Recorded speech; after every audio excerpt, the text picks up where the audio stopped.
হাই সিটি in বুলি এখন hotel আছে গড়চুক চাৰিআলিতে তাৰ প্ৰায়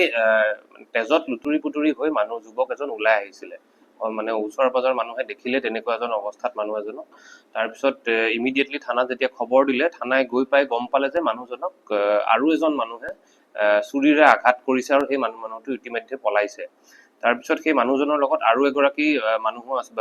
মহিলাও আছিলে তেওঁৰ লগতো আমি সোধপোছ কৰা আৰম্ভ হ'ল আৰু মানুহজন যিহেতু খুব বেছি ইনজিয়ৰ্ড আছিলে তেওঁক ইমিডিয়েটলি হস্পিটেললৈ লৈ যোৱা হ'ল কিন্তু অতি দুখেৰে মানে জনাইছো যে মানুহজন তেতিয়াই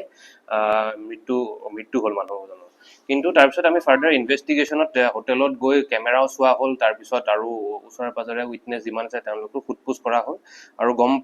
গম পালো আমি ইমিডিয়েটলি যে যোনজন মানুহে কামটো কৰিছে তেওঁ জান মহম্মদ আলী এলিয়াছ ৰাজু আলী বুলি মানুহ এজনে কামটো কৰিছে আৰু যোনজন মানুহ ঢুকালে তেওঁৰ নামটো হৈছে মৃগাংক বৰ্মন তেখেত জাপৰকুছি নলবাৰীৰ বাসিন্দা আৰু তেওঁলোকৰ মাজত এটা পাৰ্চনেল কাৰণত এটা মানে সংঘাত চলি আছিলে কিছুদিন ধৰি আৰু সেই সময় মানে এই মৃগাংক বৰ্মন আৰু তেওঁৰ লগত যোনগৰাকী মহিলা আছিলে তেওঁলোক সেই হোটেলখনত থাকা বুলি গম পাই এই ৰাজু আলীয়ে এই হোটেলখনত আহিছিলে আৰু প্ৰি প্লেন এটেক এটাই আছিলে তেওঁ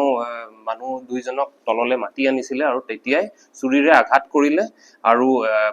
বাঁহেৰে খুব বেছিকে মাৰপিট কৰিলে আৰু যাৰ ফলত মানুহজনৰ মৃত্যু হ'ল আৰু যোনজন একিউজড ৰাজু আলী ইয়াৰ পৰা পলায়ন কৰিলে ইমিডিয়েটলি আমাৰ গড়চুক থানাৰ টিম আমাৰ ওচি বিক্ৰম বসুমতাৰীয়ে নিজৰ টিমক লৈ পেলাই ইমিডিয়েটলি ইনভেষ্টিগেশ্যন আৰম্ভ কৰিলে আৰু আমাৰ কাৰণে এটা খুব সফলতা যে আমি খুব কম সময়ৰ ভিতৰতে অলমষ্ট 3 ঘণ্টাৰ ভিতৰতে গোটেই কেছটো ক্ৰেক হ'ল 2টা বজাত ৰিপৰ্ট হৈছিলে 5টা বজাত আমাৰ আসামী আমাৰ হাতত আছিলে